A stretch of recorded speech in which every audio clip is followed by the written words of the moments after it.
Gloire au Père, et au Fils et au Saint-Esprit, comme il était au commencement, maintenant et toujours, et dans tous les siècles des siècles, ainsi soit-il. Bonjour à tous, j'espère que vous allez bien.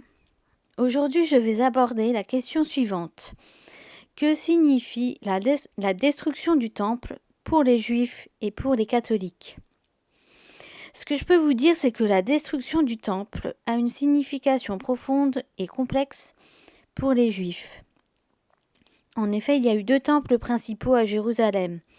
Le premier temple fut construit par le roi Salomon vers 957 avant Jésus-Christ, et le second temple fut construit après le retour des Juifs de l'exil à Babylone vers 516 avant Jésus-Christ.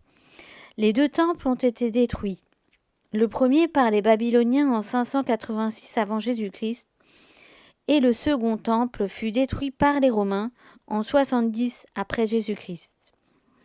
Pour les Juifs, la destruction du temple a des implications historiques, spirituelles et religieuses. C'est ce que nous allons voir tout d'abord, puis nous verrons ce qu'il en est pour les catholiques.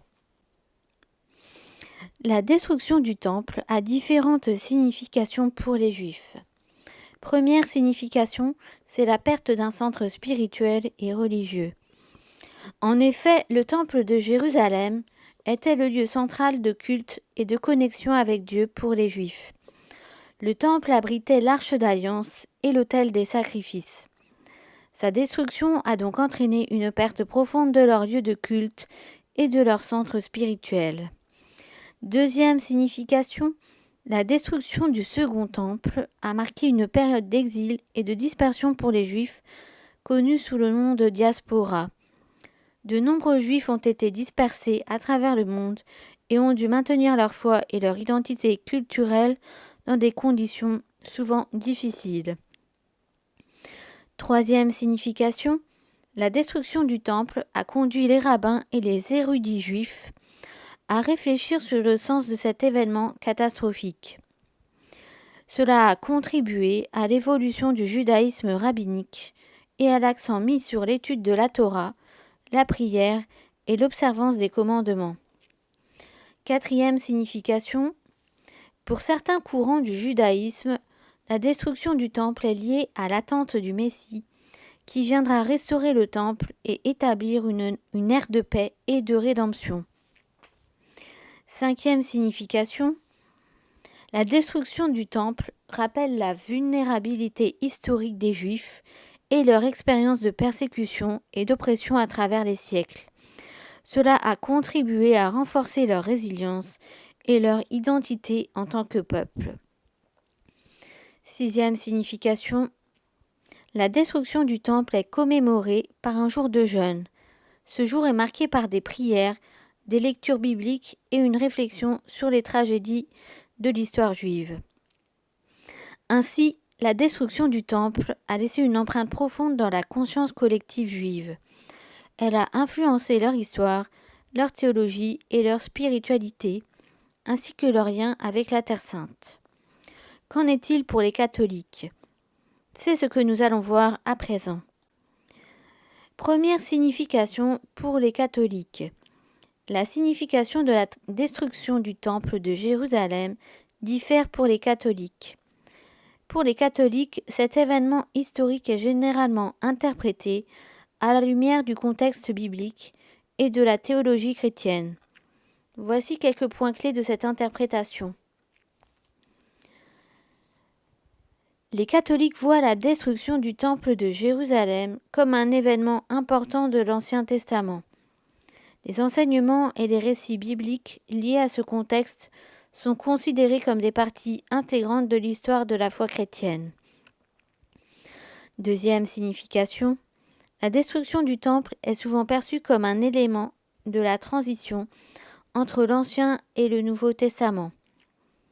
Elle symbolise le passage de l'Ancienne Alliance avec Dieu, centrée sur les sacrifices, à la Nouvelle Alliance établie par Jésus-Christ. Troisième signification, les catholiques voient en Jésus-Christ le nouveau temple et le nouveau sacrifice. La crucifixion de Jésus est considérée comme le sacrifice ultime qui a remplacé les anciens rituels, sacrificielle du temple. Le temple physique est ainsi remplacé par le corps de Jésus en tant que lieu de communion avec Dieu. Quatrième signification. Les catholiques croient en la présence réelle de Jésus dans le Saint-Sacrement, c'est-à-dire dans l'Eucharistie lors de la messe. Cette croyance s'inscrit dans la continuité du sacrifice et de la communion avec Dieu qui est liée à la destruction du temple. Cinquième signification. La théologie catholique affirme que la mort et la résurrection de notre Seigneur Jésus-Christ est un acte de rédemption pour l'humanité, permettant la réconciliation avec Dieu. La destruction du temple peut être vue comme un élément du plan divin pour l'accomplissement de cette rédemption. En résumé, pour les catholiques, la destruction du temple de Jérusalem est intégrée dans une compréhension plus large de l'histoire du salut et du rôle central de notre Seigneur Jésus-Christ en tant que nouveau médiateur et remplaçant les anciens rituels du temple par le Nouveau Testament et l'Eucharistie. On pourrait se poser la question suivante, mais pourquoi n'a-t-on pas reconstruit le temple de Jérusalem ?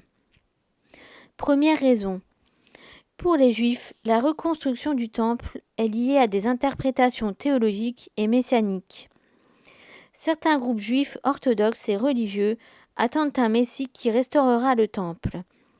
Cependant, il existe également des opinions divergentes sur la nécessité de reconstruire un temple physique, étant donné que le judaïsme rabbinique moderne met l'accent sur l'étude de la Torah et le service spirituel plutôt que sur les sacrifices matériels. Deuxième raison, la ville de Jérusalem est un lieu saint pour plusieurs religions, notamment le judaïsme, le christianisme et l'islam. La question de la reconstruction du temple est donc étroitement liée aux tensions géopolitiques et religieuses dans la région. Les débats et les conflits sur la souveraineté et l'accès aux lieux saints ont rendu difficile toute initiative de reconstruction.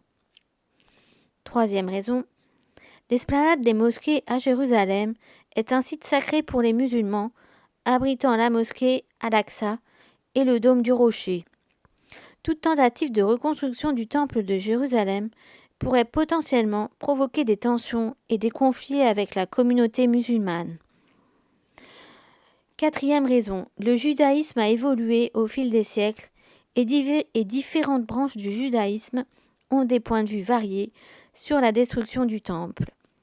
Certaines branches, notamment le judaïsme réformé, ne considèrent pas la reconstruction du temple comme une priorité et se concentrent sur d'autres aspects de la foi et de la pratique religieuse. Cinquième raison, pour de nombreux juifs, le développement spirituel et la connexion avec Dieu se font par d'autres moyens que les sacrifices dans un temple physique.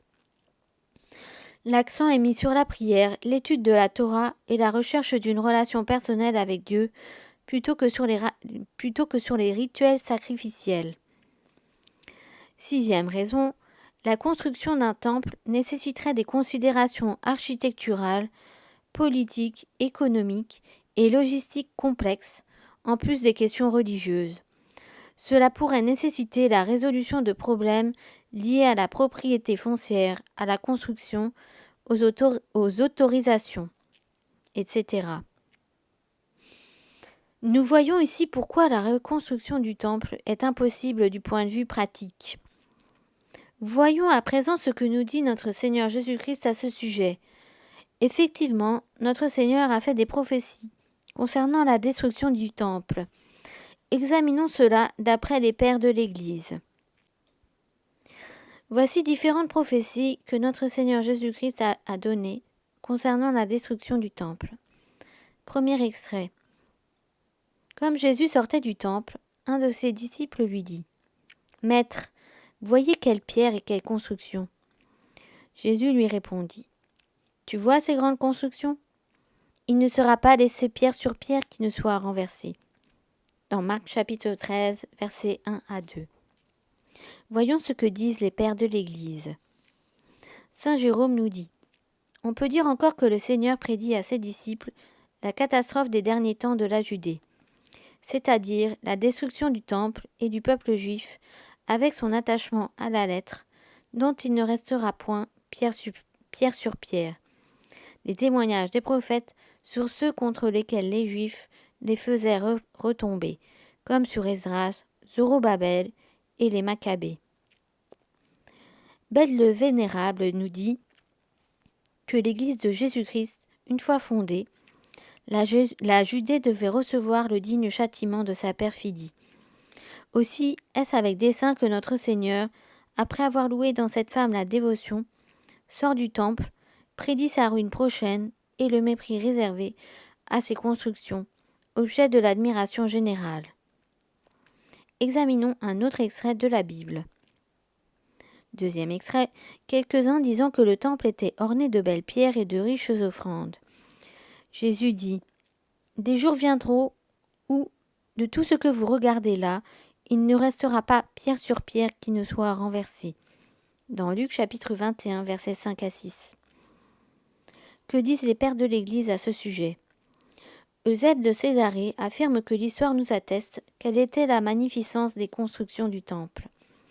Et ce qui en reste aujourd'hui nous fait comprendre quelle devait être la grandeur, la richesse de cet édifice. Or, comme ses disciples admiraient les constructions du temple, notre Seigneur leur déclare qu'il n'en restera pas pierre sur pierre. Il était juste en effet que ce lieu fût entièrement détruit pour punir l'insolence audacieuse de ceux qui venaient y accomplir les cérémonies de leur culte. Bède le Vénérable, quant à lui, dit que ce fut encore par un dessein particulier de la Providence que la ville et le temple furent voués à une entière destruction.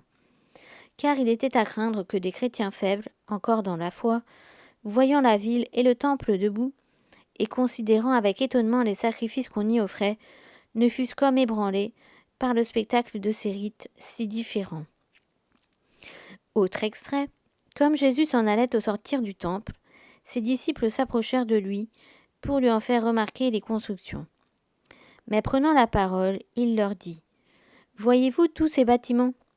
Je vous le dis en vérité, il ne sera pas laissé pierre sur pierre qui ne soit renversée. » Dans Matthieu chapitre 24, versets 1 à 2. D'après saint Jérôme, dans le sens mystique, aussitôt que le Seigneur fut sorti du temple, tout l'édifice de la loi et la disposition des commandements ont été entièrement détruits, de manière que les Juifs ne peuvent plus en observer la moindre partie, et que tous les membres privés de leur chef sont dans une lutte continuelle les uns avec les autres. Saint Rémy, quant à lui, affirme que c'est par un dessein providentiel que le temple disparut avec les cérémonies de la loi, aussitôt la révélation de la loi de la grâce. Car autrement, ceux qui étaient encore faibles dans la foi, voyant que les institutions qui avaient Dieu pour auteur et que les prophètes avaient consacrées continuaient à subsister, se seraient éloignés insensiblement de la pureté de la foi pour embrasser un judaïsme tout charnel. Notre Seigneur Jésus-Christ a prédit la destruction du temple à ses disciples, et cela s'est accompli. Est-ce que les évangiles ont été écrits avant la destruction du temple ou après ? L'évangile de Matthieu et de Jean ont été écrits vers l'an 33 au plus tard, date la plus tardive possible de la crucifixion. Marc a été écrit au plus tard vers l'an 50. Luc a été écrit dans les années 50 et au début des années 60, après Jésus-Christ. Les évangiles ont donc été écrits avant la destruction du temple, en l'an 70. Et ceci est vérifiable dans la source Les évangiles sont-ils fiables de Peter Williams. En conclusion, pour résumer ce que signifie la destruction du temple de Jérusalem pour les catholiques, ce sont la fin de l'ancienne alliance, la fin du sacrifice, puisque l'ultime sacrifice est celui de notre Seigneur Jésus-Christ, et la fin du sacerdoce juif. Pour les Juifs, cette destruction est la pire chose que l'univers a vécue depuis sa création. Non seulement pour les Juifs, mais aussi pour l'univers entier. Lorsqu'il y avait le temple, il y avait la présence divine et il y avait une grande bénédiction qui est arrivée dans le monde entier. Lorsque le temple a été détruit, la présence divine est partie. Le peuple juif est parti en exil dans des souffrances terribles. Et chaque juif pratiquant est censé prier, pleurer, pour que le temple soit reconstruit. Et cette reconstruction n'est pas possible pour eux, tout simplement politiquement. De plus, pour les Juifs, ils ne peuvent pas aller à l'endroit du temple, car ils sont tous impurs. Pour être purifiés, il faut que vienne le Messie. Et cela, seul le Messie pourra le faire. Donc, pour les Juifs, la destruction du temple signifie un deuil, la perte d'un centre spirituel, religieux, l'exil et la dispersion du peuple juif, et l'attente du Messie, qui reviendra restaurer le temple. Tout cela a contribué à l'évolution du judaïsme rabbinique du point de vue théologique et spirituel, avec une nouvelle manière d'adorer Dieu, avec l'accent mis sur l'étude de la Torah et des enseignements et commentaires et interprétations des rabbins, par exemple.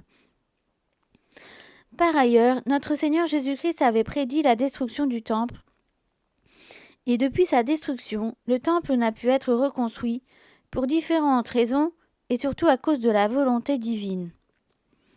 Pour finir, je dirais, prenons garde à ne pas nous enorgueillir de la chute des Juifs.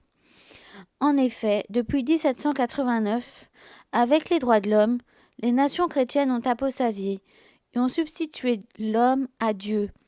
Tout ceci a engendré toutes les catastrophes que nous vivons actuellement.